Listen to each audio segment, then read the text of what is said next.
Hello hi नमस्कार ओडिशार सबू सिनेप्रेमी भाई और भौणी मानू आम ओडिया सिनेमा चैनल को स्वागत करुच्ची। आज कथा हवा सिद्धांत महापात्र एवं रचना बानार्जी अभिनीत सुपरहिट सिनेमा नारी नुहे तू नारायणी केउ सिनेमार कॉपी होइछि।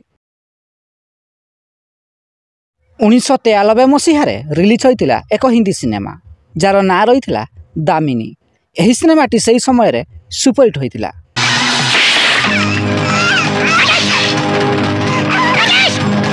एहार 9 वर्ष परे अर्थात 2002 मसीह रिलीज होइतिला ओडिया सिनेमा नारी नुहे तू नारायणी।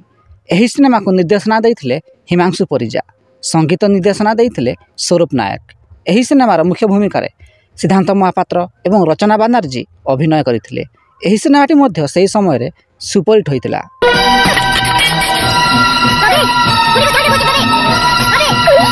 जदि वीडियोटी पसंद आसताई तेबे लाइक शेयर एवं चैनल टी को सब्सक्राइब करंतु।